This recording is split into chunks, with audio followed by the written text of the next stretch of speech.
This conference will now be recorded. Well, hello and welcome to the Nacogdoches Chamber Stakeholder Conference call. I believe this is the third one of this year. And we have a very special featured guest with us today. We will get to Mr. McLemore in a minute. I just have a few things I'd like to mention. My name is Kelly Augustine. I am a staff member here along with Missy and Sharon and Sherry and Militia at the Nacogdoches County Chamber of Commerce. We enjoy working with all of our business leaders and look forward to hearing your updates today. We are recording this call. It will be available later on the Chamber's YouTube channel for you to share, or just put on the background music channel and listen all afternoon. We also have invited our media partners, so hopefully we will see some good information coming out of this circulated around our community. With that, I'm going to move on and introduce our featured speaker today. We have Brent McLemore with us. Brent is the director of SFA Center for Career and Professional Development.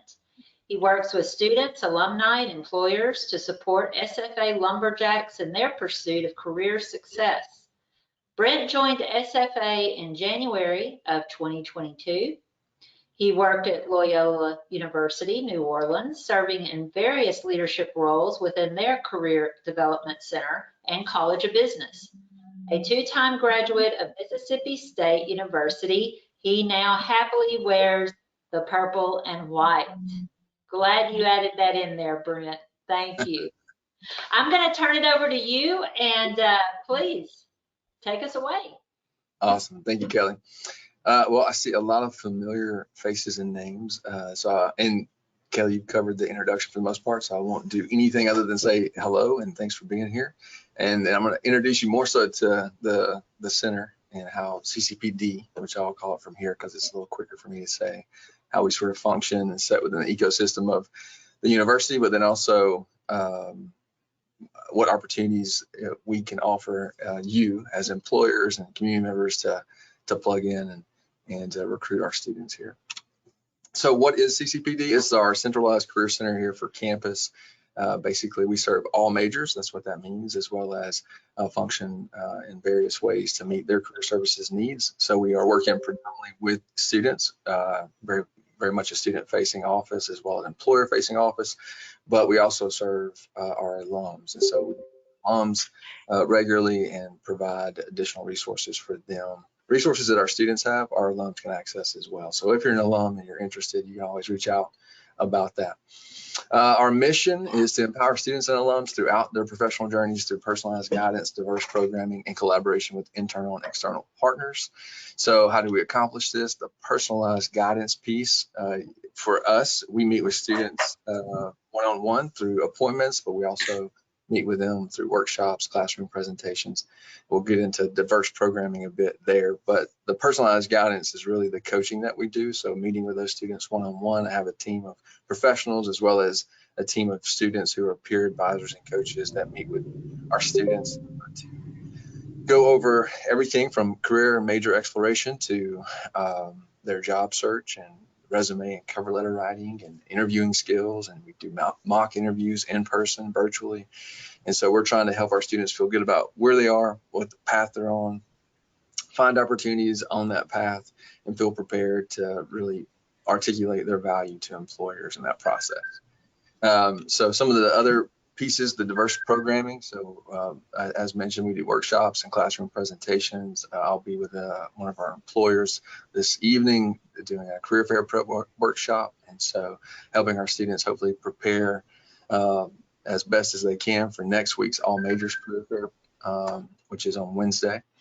But then we also are collaborating with our internal and external partners. So internal partners are the various departments here on campus that we're working with, and as well as our faculty. And so who are incredibly important in this process, our allies and the ones that are educating and training these students and then you as external partners here in the community, as employers and community members, finding ways to make sure that we partner together.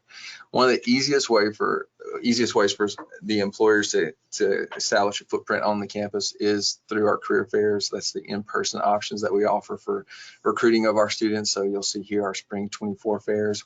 We just had our construction management interior design fair. It was a great event. Had our most employers that we've had for that event to date, as well as consistently good attendance from that very important and very robust growing major that we have on campus, construction management, but also our interior design folks are coming out in full force as well, and making some noise. So that was a good event. We have all majors coming out next week, February 21st. We have an ag specific career fair as well a month later, March 21st, and then we have our teacher career fair April 12th. And then we also tentatively have fall 24 dates available. These events are very well attended. So last fall we had over 1,200 students that came through our fall career fairs and participated in engaging with employers. A lot of those translate into opportunities for our students through y'all and others as internship, part-time job, as well as full-time job opportunities. And so we also had all 6 colleges represented in that student attendees, among our student attendees. So you're seeing a wide swath of our majors represented in those as well. And then we had 402 employer registrations for fall also. So a lot of employers are taking advantage of the opportunity to physically be here on campus. So again, spring, our fairs are still going. Registration is still open for all majors, ag and teacher, with registration for all majors closing very soon, but the ag and teacher fair remain open for now.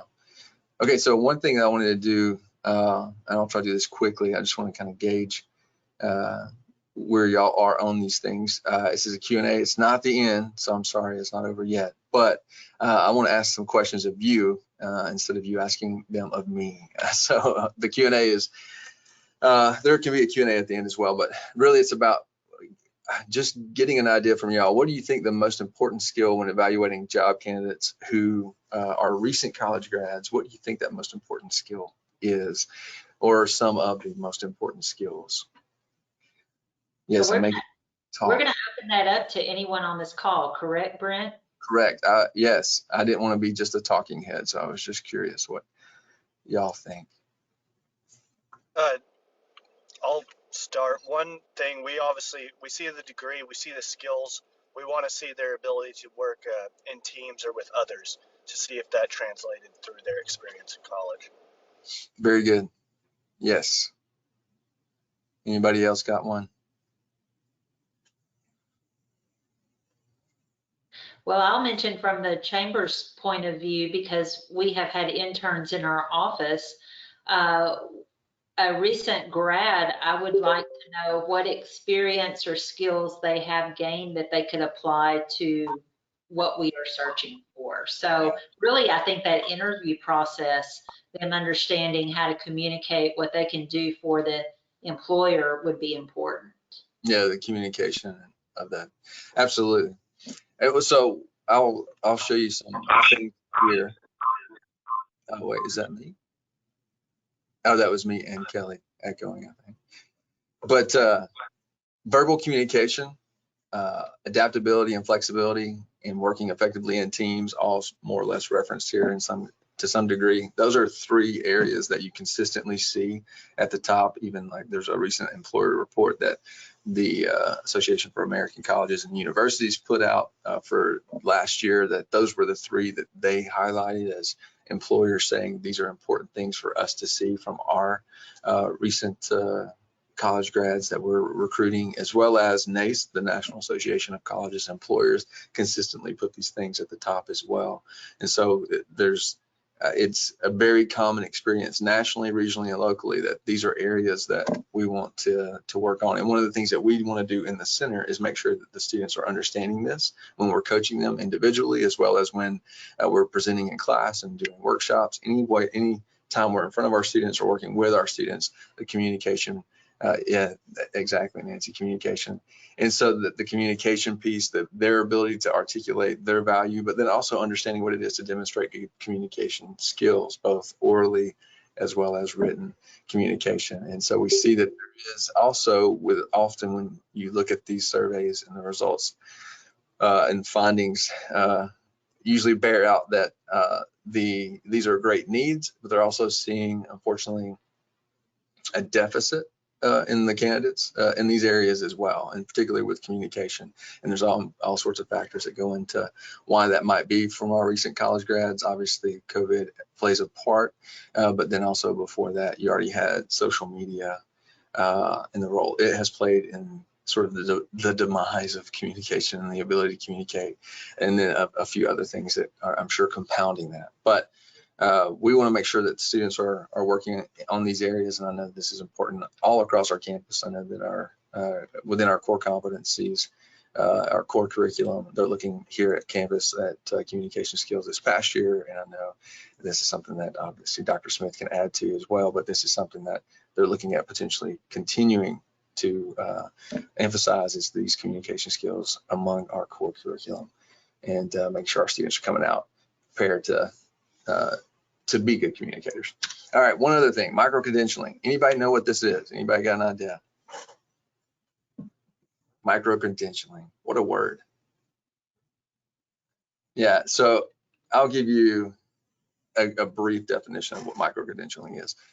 You can think about credentials that you have, like your degree, and then you can also think about micro-credentials, which are often when you would take some sort of special certification or course that gives you a certain new sort of skill set or a seal of approval from an employer like Google or IBM, or it may be that it is a micro-credential that a university offers. I know that we'll be moving more and more into this space. Do you have any opinions about micro-credential certifications that students, it might strengthen them as candidates? I'm just curious. Not all at once. I can't hear too much. No opinions. Oh, the chat maybe has something in it. Well, I will say this. So recent results, and again, findings from our employers that are being surveyed by some of these larger organizations, overwhelmingly, the majority of employers ranked a degree with a micro-credential and either a technical or broad skill as more desirable than a college degree alone, okay? And one thing that's very interesting about this as well is that a lot of employers are also in the business now of offering micro-credentials, and so there's just a lot of momentum in this area, and I think you'll continue to see both here on our campus because of things like this, Coursera, where we have now been able to partner with Coursera because of our affiliation with the UT system. You'll see that here on our campus, micro-credentials will continue to gain steam, and it'll be something that a lot of our students are going to participate in, and hopefully, in addition to their degree when they leave, they'll leave with some sort of additional credential that shows, hey, this skill is something that I have really worked on, and strengthen their candidacy actually for you as an employer. Okay, now what's the fate of our graduates? This is not your question to answer, but I will say, just from what our most recent data is from our first destination survey that we administer as CCPD, I can tell you about 94% have positive career outcomes from our May graduating class. So we give it 6 months to see, hey, do you land a job? Are you going to grad school somewhere? Have you enlisted in the military? Are you a part of a large volunteer service program like the Peace Corps? So 94% of our students within that first 6 months are finding positive career outcomes. In fact, 78% of those are actually landing opportunities that are employment opportunities. And so where are they going? They're going to Texas, they're going to Arkansas, Louisiana, California, New York, and everywhere in between. So we have students that are going all over the place, but still staying here regionally as well. And that's really what we want to encourage as much as possible, because we want them to go to you. And so that's really what we want to emphasize today, especially, is that there are opportunities for you to get here. Yes, the career fairs as mentioned, but there's also opportunities for doing networking mixers, recruitment tabling, info sessions, programming, partnership, and financial sponsorship, all through our office, that gives you the opportunity to get onto this campus, connect with these students in a way that's very intentional. I know word of mouth is still incredibly important, and the networks that you have, the relationships you have will translate into opportunities for you to hire these students, but there are very intentional ways that we would like to help as well and partner with you in that. So these are some of the things that we can do. And if you're interested, you can scan that QR code. I'll try to drop a link in the chat as well before the end of the call, but you can give us the information, very brief information on ways that you might be interested in connecting, and we can follow up with you there. Okay, that's pretty much it. I'll try to be as quick as I could there. Any questions for me? I'm going to jump in right now as someone is formulating their question for you, Brent. Just to mention, you left off 2 micro credentials from your bio. You are a recent grad of Leadership Nacogdoches, and you are also a member of the SFA Chamber Connection Committee. So Yeah, those are great skills you've acquired. I would agree, Kelly. I don't know why that's not on my bio. You're right. What was I thinking? It's on my LinkedIn profile and my resume, though. Well, again, I want to make sure everybody here understands your services are open to our business folks, whether you are a small business, a large business, a local business, a big box, a manufacturer, a restaurant, a retail store, healthcare. I mean, it amazes me how many could be benefiting from what you're doing on campus, and the students that are on the campus in their career paths. Yeah. Can you just speak to that a little bit more about how our business community can really take advantage of what you can offer? Yes, so there's opportunity.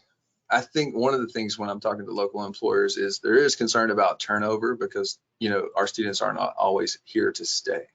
So we get students that are local to NAC and NAC County in the region in a way that they could hire them and they know they got them for a little while.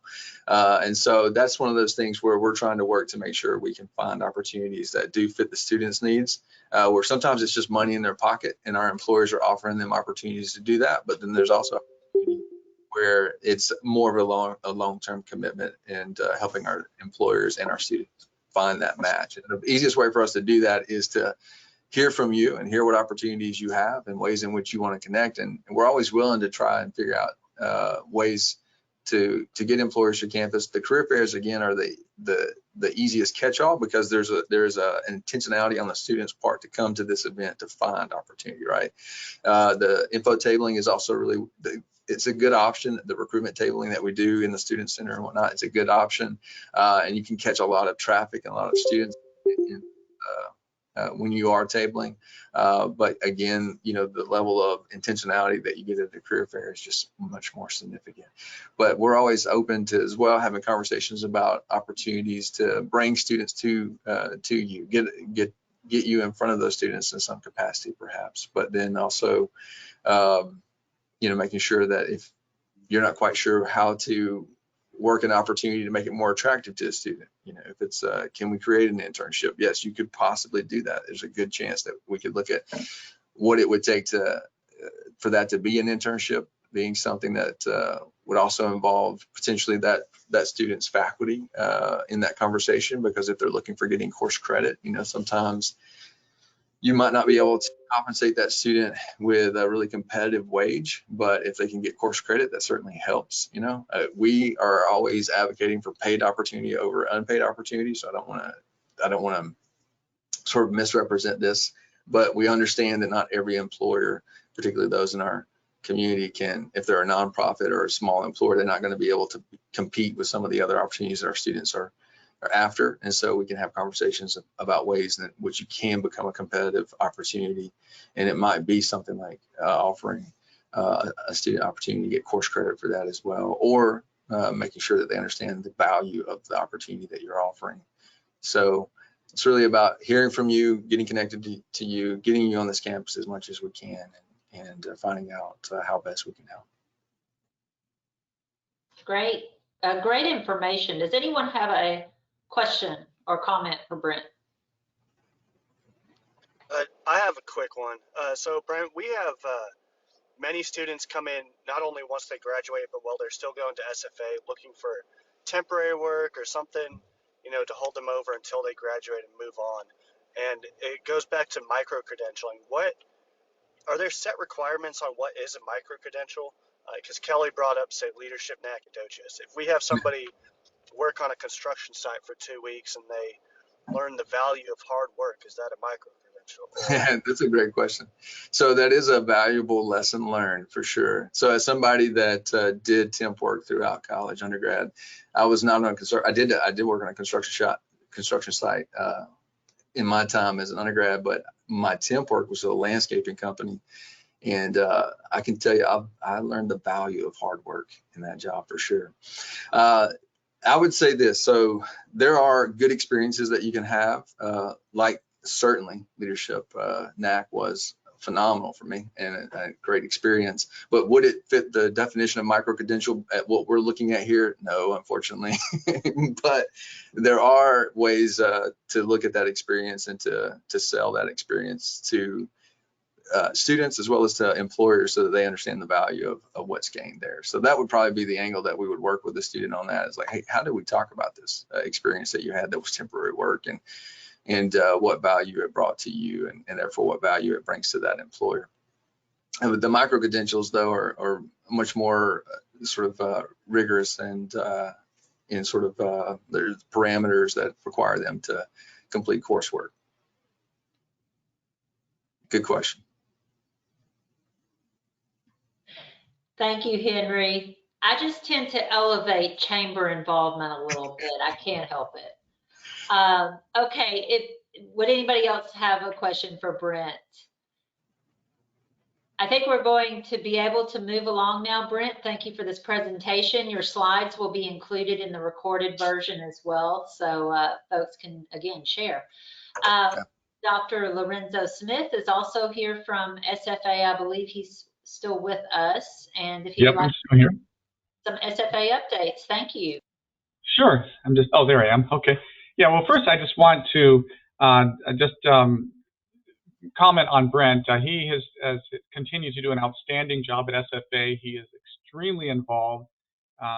He and I don't know, we exchanged some emails, I think, this morning, but he's very, very involved, very well connected to the different colleges, and he's really hitting a home run here at SFA and really positioning our students for success from his office. So I just want to get that out there and let everyone know how much we appreciate what he's doing, and he's definitely making a big difference. A few points here. I was just taking some notes. The presidential search is moving along very quickly. I don't want to give any dates or times, but my understanding is that very, very soon SFA is going to learn about at least the name of the person. I don't think they can call this person a finalist, but it's moving along very quickly, and I think very soon, I'm being vague on purpose because I don't have the specifics myself, but I'm just sensing that they're making very good progress. And I spoke to some of the people associated with the process, the faculty, the staff, and those on the search committee all feel very well supported and listened to. And so I just want to report to you that the process is moving along well. It's moving along quickly, and we expect to have the name of the new president very soon. We're all very excited about that. I'm just kind of reflecting on Brent and some of the comments, just to add on to it. When students, when they're surveyed and they are asked about, why would they pick, for example, SFA or Sam Houston or UT Tyler or whatever they might be, what are some of the things that they think about most? And there's a long list, but at the top of the list, there are two that jump out, and this is both our own data and also national data. One is financial aid. When that student goes to college, how much money are they going to be in debt? Okay, that's very meaningful. I don't have to tell you that, but students are very much thinking about that, and they're very picky shoppers nowadays, and as they should be. And so I just want to point that out. We're working hard in SFA. We continue to make the college experience as affordable as possible. We have, as I mentioned, the Purple Promise. That's helping a lot. But also students, in addition to the financial part, they're asking, what about those academic programs? And what they're really talking about is a job, okay? parents and I would say students, but especially the parents and loved ones supporting them, they want to make sure that what is the greatest possibility of them going to SFA and that student graduating and getting a job, okay? Preferably, and of course, in an area of their preference, but that is paramount to them. And so those are the two things that we've been working hard on, making sure that we have academic programs that are continue to be relevant and impactful. And so back to Brent, when he spoke about micro-credentials, we're working very hard. And by the way, we being the faculty are working very hard in consultation with people like Brent and our Center for Teaching and Learning. And they're asking questions, how can they, for example, embed those micro-credentials in the curriculum itself, okay? So it's one thing to take that micro-credential class, and by the way, you take these micro-credentials and you can stack 4, 5, 6, 7 of them together, and you create what's called a badge or a certificate. And so they have all sorts of certificates of different areas, probably thousands of them, all right? But lots and lots of them that we have through our Coursera that Brent mentioned. And this is a challenge for our faculty. How do they make those academic programs attractive, continue to be as attractive as possible to students so that when they graduate, not only are they going to get that degree in, say, biology, okay, or history, but a few additional feathers in their cap are those micro-credentials. And that's what's going to help separate them. So it is a thing to stay, and we are absolutely jumping all over that. I'll just say a few more things, and that is artificial intelligence, AI. Not only are we struggling with that, but everyone is. And when I say struggling, it's a good struggle. It's an outstanding technology, but wow, what a difference it's introducing to higher ed. And the faculty are working and staff are working very hard in trying to get their arms wrapped around AI. How do we integrate that into our curriculum? How do we make sure that there's academic integrity when those students write those essays and so on? So it's a lot of discussions going around. Lots of progress is made, but we've got a ways to go. And when I say we, I'm really talking about higher ed in general. So there you go. Those are a few quick updates, Kelly, on what we're doing at SFA. That's just a kind of a snapshot, but I really appreciate the opportunity to speak to you this morning. Well, we appreciate the updates on the search and what all is going on campus, and look forward to more good news. We're going to move on to our friends at Visit Nacogdoches. We have Ashley Morgan, Executive Director. Hi, Ashley. I understand you just got back into town. Yeah, I just left the Woodlands this morning and ran into a little bit of traffic, so I let Kelly know that I might need to go last, but I made it right before the end of Brent's presentation, which I was listening to, by the way. Great presentation, Brent. But yeah, so didn't have to go at the end. So we've got quite a few things going on, as always. The biggest thing that I'm working on right now is hiring my replacement. So the creative content director position, we opened it about 2 weeks ago, and I've got about 40 applicants. And so I'm really excited about that. Most of them are, relevant and qualified. So I've got my work cut out for me. But I'm really excited to have a full team again so we can be operating in full force, because for the past 7 months or so, I've been doing 2 jobs, and I'm sure you all know what that's like, and it's not the most fun all the time. So we should be fully staffed probably by at least mid-March, hopefully earlier, and then you'll be seeing a lot more of the Visit Nacogdoches name. We just released a list of events for the year. And if you haven't seen it yet, you can let me know in the chat box or send me an email and I'll send it to you. I wish there was like a way to attach it to this presentation, but it's pretty much at a glance.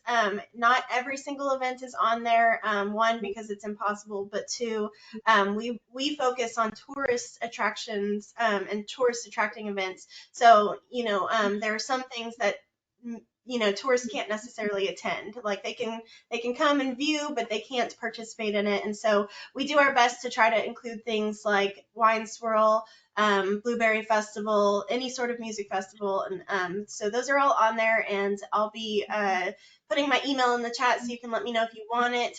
We put things out there in our newsletters. If you're not already signed up for our newsletter, I highly recommend getting subscribed because we put out some good information, some look aheads, and a lot of our hotels and Airbnb owners use that information for their guests. So if you know anybody that has a short-term rental and they are wanting to entertain their guests while they're here, Mary, I think you use our What's Happenings a lot, Mary Mockniak. So all of that information is for you. So just let me know if you need it and if you're not on the list. Let's see, what else do we've got going on? We have a conference coming up next week. It is the Impact Conference. It's happening at SFA, and we're just working with them to provide entertainment and things for them to do while they're here.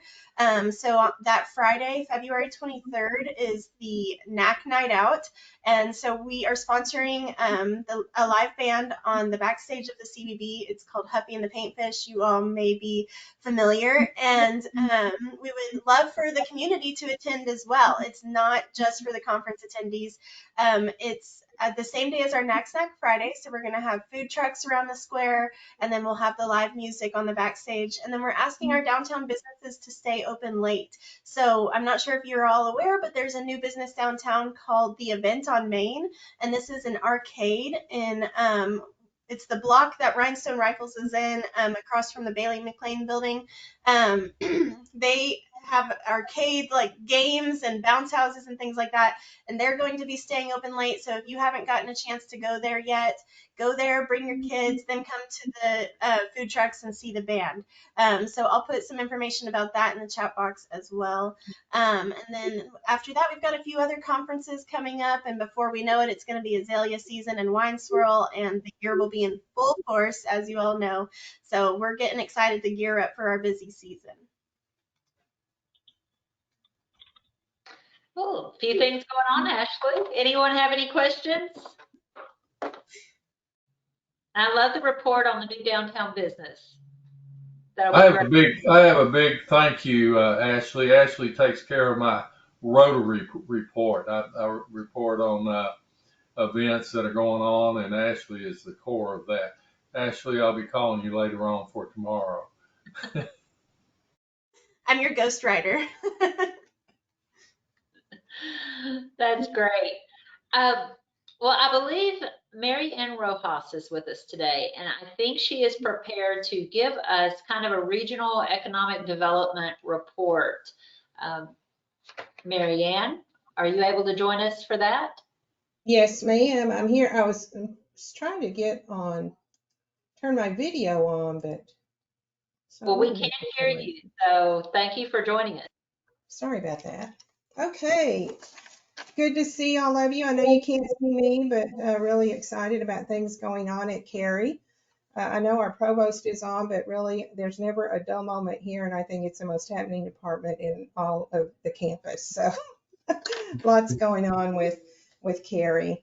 I did want to take just a couple of minutes, and thank you, Kelly, for letting me do this. There's some events coming up that I want to talk about, but I did want to take just a little bit and talk about our sessions that we've had out in our rural counties. You know, we had listening sessions over the summer, and we went to every county in our 12 county region, and it was just fascinating to hear from, you know, individuals, the local residents, in terms of, and share with us what they felt the needs were in their counties, and offered some suggestions, or, you know, talked about what those challenges are. And there were some common themes among all 12 of them. And of course, as you can imagine, they were infrastructure, you know, concerned about broadband and how can we get that out into our rural communities, because it does affect our economic development, and also workforce development. What kinds of skills are we, you know, providing for our students graduating, and also the existing workforce, and how do we retain businesses? And healthcare was also one of the main concerns. But I did want to share that as a result of those sessions, we did have a report. And Kelly, if you don't mind, I'm going to send that to you and maybe you can get it out to everyone. But it really just shows some really interesting data on all of the counties, some demographic data, and also what they feel the strategic priorities are for their county. So if you could send that out to everybody, I think it's just some real good information to have. But next steps are going to be to continue to convene meetings with those counties and come up with a solid plan on how SFA and our partners can leverage resources, knowledge, information to help them, overcome some of those challenges. We also became a university center designated by the Economic Development Administration, which also came with a grant to be able to provide technical assistance to our rural partners, our rural counties. So we're really excited about that and what's going to be coming down with that. So that should be implemented very soon. We just hired a university coordinator who is going to be responsible for the implementation and activities through the university center, which actually is going to be housed at our new building, which, by the way, should be open about a year from now. So we're going to have a huge grand opening, I hope, and hope to see you all there for that. And there's actually construction should be starting just any day now. So we're really excited about that and moving forward with the renovations on our building. We've got the tourism conference that we are co-hosting with Texas Forest Trail, Texas Forest Country Partnership, and other CVBs across the region, and that's coming up on March the 7th. We're getting ready to do another email blast and give you an opportunity to register for that conference. It's going to be, again, March the 7th here on campus at SFA. Super excited about our keynote speaker. His name is Jonas Argis. He is the current Economic Development Director for Branson, Missouri. And his presentation is going to be a book, a river, and a hole in the ground. And he's going to talk about the transformation of Branson, from a small rural Ozark community turning into an international tourism destination. So we're really excited to hear what he will be able to share. That conference, again, the registration link will be going out again. So if you all have an opportunity on March 7th to attend, we would love to see you. $49. There will also be an opportunity for tourism professionals to get a certificate from Texas AgriLife Extension, and it's going to be a hospitality tourism centered certification. I don't know the exact name of that, but I'll get that out to you too as well, Kelly. So, and that's all included in that registration fee. And that concludes my report. Are there any questions? Oh, and I did want to give a little quick shout out to Brent McLemore. Brent, I see you, and I didn't catch all of your presentation. I didn't know if you got a chance to talk about Lightcast, but we partnered with Brent and his team to bring Lightcast to campus. And basically what that is, it's a really cool software program that just really allows us to dig deep into what's going on in the region as far as labor market and, being able to use that as another resource. Also, Carolyn Garner, who's on, I see you, Carolyn, partnered with her to help to promote opportunities for retirees in the area and helped with Give 5, which is a program that some of you have probably heard about, but it's also coming to our area. So lots of partnership and lots of good things happening. And Ashley, thank you for being on our conference committee for the tourism conference. So you have been such a a delight and an addition to that committee. So thank you. That's it. Thank you, Mary Ann, and look forward to the follow-ups on the forums. That's great information. Sticking with more from county area news, let's check in with Anita Scott at the Nacogdoches County Exposition and Civic Center. Hi, Anita. We can't hear you, Anita.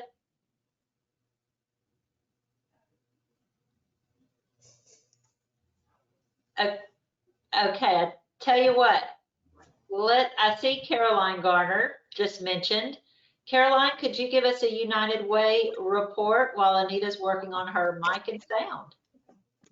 You betcha. First of all, I want to point out my quasi micro credential on the wall behind me. That's from Leadership Nacogdoches. Very proud of it. Secondly, also, I want to thank Mary Ann for her partnership from our side. We're so excited that United Way gets to partner with Kari on this Give 5 initiative. You guys heard about it in the fall. We do have on the call with us our brand new Carrie intern. I don't know why I want to, there she is. There's Kayla. Say hi, Kayla. So Kayla's doing a fantastic job. She, as I said, is an intern through Carrie, and she is working hard to lay the groundwork for the Give 5 program. She's doing a fantastic job, so we can all look forward to her materials and help in implementing this program this semester. Is there anything you wanted to add, Kayla? This point, maybe not. I'm very excited to be a part of this as a student at SFA and to be able to get skills that I'm going to be able to use when I may be working to people in careers just like all of you. So I'm very glad to be here. Well said. Well said. Thank you, Kayla. We're just thrilled to have you. She, in fact, pitched in with one of our partner agencies. We had 2 big events with 2 of our United Way partner agencies. Love Inc. had their Cherished Blessings out at the Expo Center, and Kayla got some exposure to what they do in our community by going out and assisting with some of the setup for that event and the behind-the-scene logistics there. Going into that, there was a huge success. CASA, Court-Appointed Special Advocates, also had their big annual event recently, and I'm just thanking the community for coming out. That was well, first of all, the Love Inc. was out there at Anita's Expo Center, so she may mention that too. She did a great job helping host and facilitate that event. So thank you, Anita. We, of course, have another big event coming up out there at the Expo Center. Our Do Dat Barbecue is in full swing of planning. We have cook teams and vendors signing up. It's going to be a fantastic event out at the Expo on April 27th. And every time I have a chance to talk, I'm going to mention that so that you can have it on your calendars to attend. And also so you can be thinking about whether you'd like to have a vendor booth out there for the low price of just $100 or come out as a cook team with your family, friends, or coworkers. No credentials or micro credentials required for that, except the ability to cook and serve good barbecue and have fun with the public while raising money for a great cause, shall I say. Otherwise, let's see, we since our last meeting, we had our grand celebration at the thermometer that's there on the corner with all the political campaign signs. We have our United Way fundraising campaign sign, that traditional United Way thermometer there. And the Sentinel already did a great job of putting this story out for us. So maybe you've seen it, but we gathered out at the thermometer to blow the mercury through the roof. Is it a roof on a thermometer? I guess just through the tip of the thermometer, because we did actually meet and exceed our campaign goal of $250,000. So our gratitude for all the support there. Yes, thank you. We're very excited and grateful, very grateful for that. And right away, we went ahead and wrote out a check for $28,727 that had been designated for our partner agency, CASA. So we're very happy for that having gone out into the community. Last year, we funded 19 partner agencies with $200,000. This year, we are set to give out $200,800. And I'm sure there will be more along the way too. That is just our set allocations budget. Right now, we are collecting year-end reports from our agencies. We do require they report back to us how they spent our money the previous year, and that is being worked into an annual report that you guys can look forward to reading. It's always very rewarding to read what all is being done out in the community by some of these amazing local nonprofits, and to get to be a part of that is United Way. The only other thing I will mention is that one of our agencies, Solid Foundation, that works with at-risk kids providing tutoring services, is having a fundraiser today. All you have to do is go have supper at Raising Cane's and mention Solid Foundation between the hours of 4 and 9 p.m. That will get them 15% back on whatever the total of tickets from people who go in and mention Solid Foundation. It's critical you do that. So make plans for doing that for supper night. There's an easy supper for good cause and tasty chicken. That's all I've got, Kelly. Thank you. Oh, thank you, Caroline. Any questions for United Way? Thank you for mentioning the Solid Foundation fundraiser too. Good reason to eat more chicken. Anita, you had dual cameras going. I'm very impressed. Are you able to join us with your voice now? Can you hear me? Okay, good. Sorry about that. It's always something going on here at the Expo Center, I'm telling you. So y'all, thank y'all for having me. Again, Anita with the Nacogdoches County Expo and Civic Center. And this weekend we have the GNS Gun Show. The doors will open Friday. It'll be Saturday. Well, I won't go into detail about all of the times and all that stuff. You can go to our Facebook page or our website at nacexpo.net to get the information about the gun show. Also, we have Delta Waterfowl. It's going to have their banquet here on Friday, the 23rd. And then K-12 Virtual Learning Academy will be in the house February the 26th through March the 1st.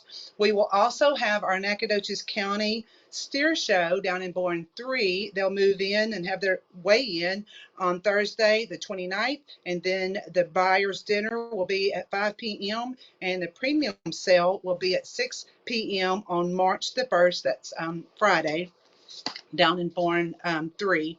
And then our big event for us is the Nacogdoches Pro Rodeo. That is March the 21st through the 23rd. I want to encourage everyone to wear their cowboy hats, wear their cowboy boots that week, and just show support for the rodeo. It is benefiting the Nacogdoches JCs. We also want to have a wear yellow, wear gold on Friday of the rodeo to support childhood cancer. And then it's wear pink on Saturday night to show support and awareness for breast cancer. Again, this is a very worthy cause. It's been going on here in Nacogdoches for many years, and we want to keep that going and want to invite everybody to come out.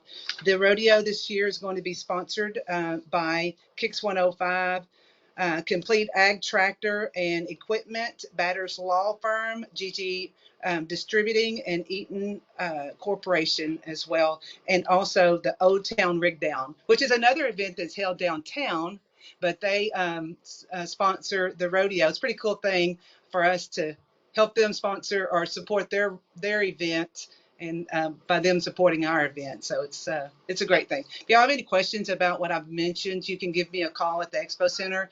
Our phone number is 936-564-0849. You can also go to our website at nacexpo.net and like us and follow us on our Facebook page. That's where we put all of our information. We try to keep up with everything there. If you have any questions, let me know. But that's all I have, Kelly, I think. Oh, one other big thing. On the 27th of March, we're working with SFA Agriculture Department for the SFA Equestrian Judging Contest. And then later that evening will be the R&K Alive After 5 in the big room. So it's beer and horses or something. And there's a song about that. Not together, though. But that's all I have. I'm glad you worked the Live After 5 in there, Anita. Thank you for that. We're looking forward to that. And with Nacogdoches ISD for Communications, Mr. Les Linebarger is on the call with us today. Hi, Les. Hi, Kelly. Thanks for having me on. I greatly appreciate it. You know, it's an incredibly busy time of the year in schools right now, and it's always the spring semester is just a really fast dash to the finish line. And I'm just, I think we're all still kind of shocked that we're already here in the middle of February. But we've got a lot of things going on. Just this past weekend, we had 7 NHS students who qualified for the State Science and Engineering Fair next month in College Station. And we'll have a post up about this shortly, but I have to send the write-up for it back to their teacher because I cannot even come close to understanding some of those science projects that they've taken down to this regional competition and later on next month to the state competition. It's just so advanced. Last weekend, we also had 4 of our Dragon swimmers qualify for the state swimming and diving meet that will be held in a couple of weeks.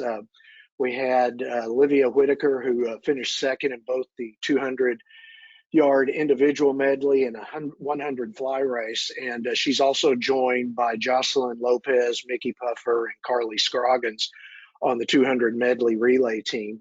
And one of our divers also was one of our science fair students. And while she was at the swim meet down in New Caney, she presented her science fair project over Zoom. So I can't even begin to imagine having to do that. And then tonight, our girls basketball team's playing Longview in a bi-district playoff in Timpson. Our girls basketball team advanced to the playoffs after wrapping up 3rd place in the district, which included this season a sweep of Lufkin. And we still haven't gone back far enough yet to figure out how long ago that last happened.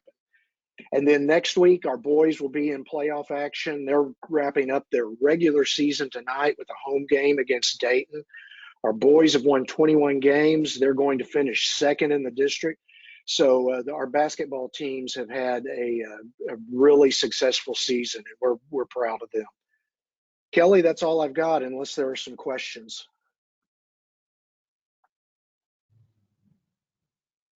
Well, thank you, Les. Appreciate all those updates, everything that's going on at NISD. And before I mention a few chamber updates, does anyone have another brief announcement for the group they'd like to share? Great. Well, I think literally after we end this call, I will grab my bag and head to Austin. Both the Nacogdoches County Chamber and Lufkin Chambers of Commerce will be going to the Capitol.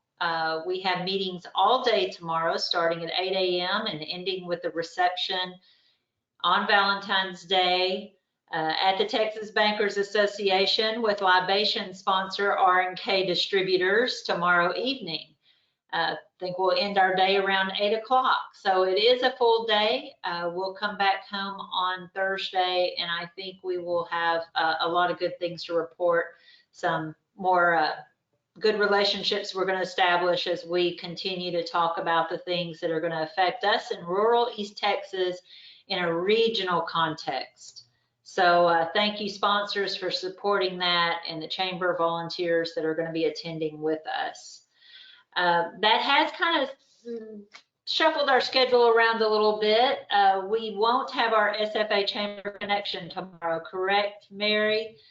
She is our chair of that committee. We appreciate her.